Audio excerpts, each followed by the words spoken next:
If you've ever cut anything like fabric, try to cut fabric with an X-Acto knife and a ruler, and the fabric starts to shift underneath, and your falls kind of look like this.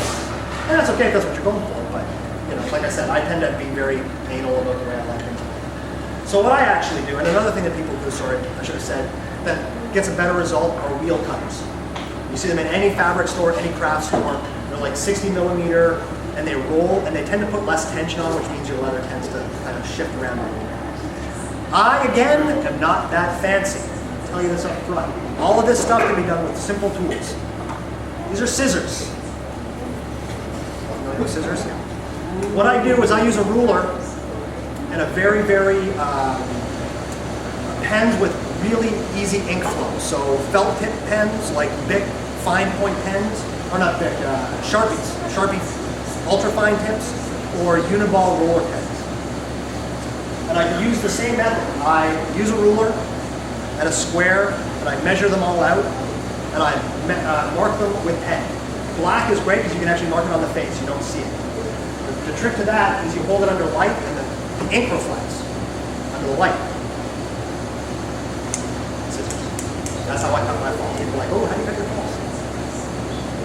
You'll notice these are 3-inch scissors, it takes a while. You know, I could get scissors like this, but I haven't yet. You know, so, that's how I do it. That's how I cut my falls. But again, there's tons of options out there. So, let's get into doing some braiding. Have I missed anything on braiding that you wanted to know?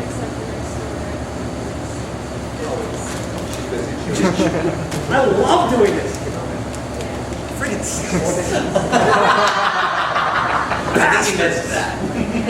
I'll drink some coffee. Speaking of which, I got your refill. No. What you're supposed to do is this. When you don't care to see me do this.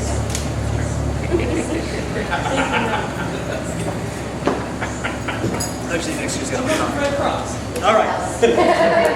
Okay, so here's my hand. Now, there are all kinds of ways that people attach their leather to their handles. This is the way that I do it, because I find it easy. It saves me having to dick around with a lot of individual pieces. And it may seem a little bit counterintuitive at the beginning, but there is a reason for it. And we're going to get into fall attachments later. I may not actually braid this whole handle, I'll just show you how to do it. All right, piece of tape.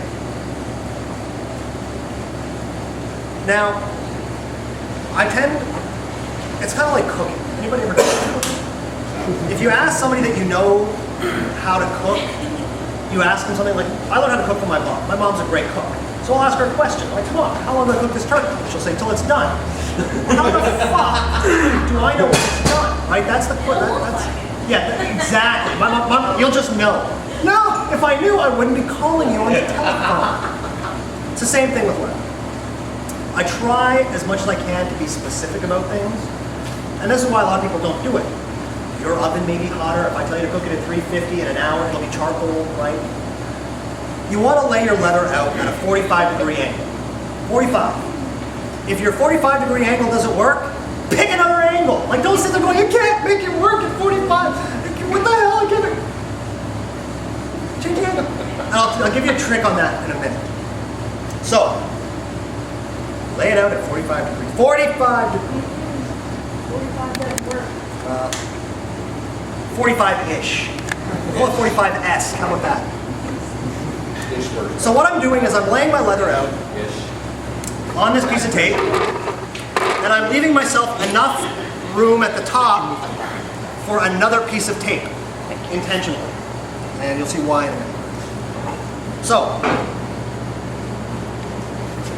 45. 45 degrees.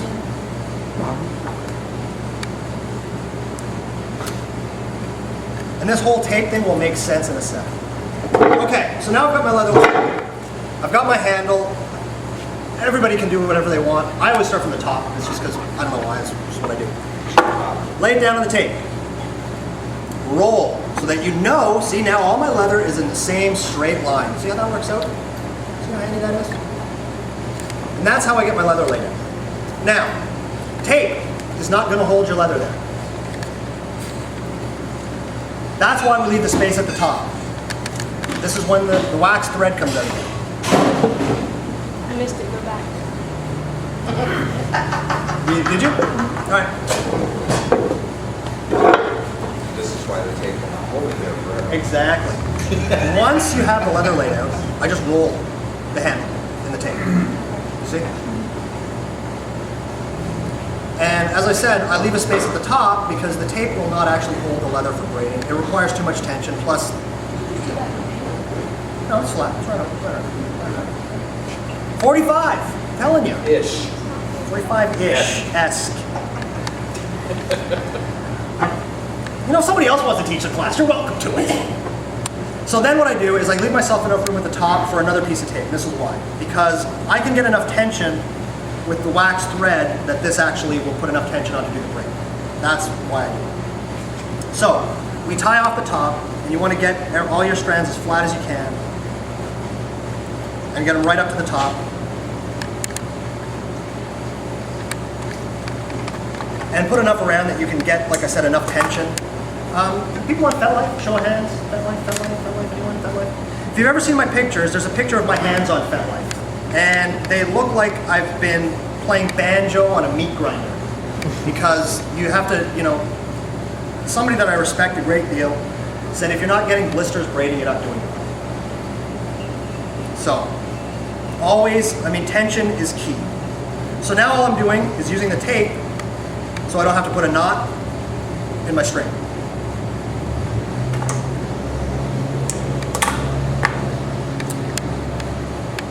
And then all we do is peel the first piece of tape off. And we are prepared to commence braiding. All right? So, I just did it. It works. Because of the blisters on the tape. Could be. Now, to be fair, right? I should, you know, I shouldn't be so flip. I have been doing this for a while, and what you find is like with anything else. Again, we'll use the cooking analogy. After you've done it for a while, you start to get a bit of a feel for it, right? You understand how hot your stove is. You know how hot, you know. The more I do this, the more I sort of realize that I can do it. Like I can, you know, if there's something's not right. So, here is the test that I always like to do to make sure that your angle is correct, okay? And this is the one I was trying to explain to you. I don't know if I did a good enough job. If you take your strands, you saw how I did that, right? I'm doing 6 strands. I laid 3 strands overlapping before I put it on, okay?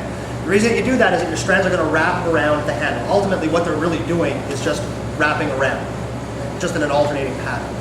So what you can do is if you take your 3 strands from the one side, you should be able to wrap them around so that when they come back around the other side, the top of the top strand is coming to the bottom of the bottom strand. There should be no gaps. See what I mean? And that's how you can tell if your angles are okay. That means that as you're braiding, the bottom strand, the next strand is going to be perfectly aligned with that one. The next strand is going to be perfectly aligned. So, to get this pattern, is this what a lot of people are familiar with in terms of a pattern, right? I mean, you can really do anything. And these, right, this is actually 8 strand. Yeah, it's a shell, but it's an 8 strand. 3 pink and 1 black. And somebody got schmutz on it. I'm going to blame Kenny because I got nobody else to Probably did it. So, this is what's referred to as a 6 strand, over 1, under 1, over 1 braid. That works with anything. If I did 10 strands, 8 strands, the thing to keep in mind, this is where it starts to get a little bit geeky, so I apologize, I'm going to get in here. If you unroll your leather, you'll see I've got 3 strands of leather going one way, 3 strands going the other, okay? Now what I'm going to do to start is right at the top, you'll see there's sort of like this intersection, right where the 3 strands overlap, okay? And that's basically where I'm going to start my braid real quick, simply because it's convenient to do.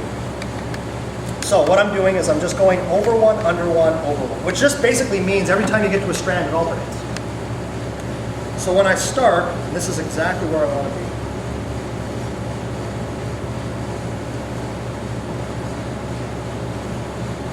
So I've started with the alternating pattern. Now this is where it gets a little bit geeky.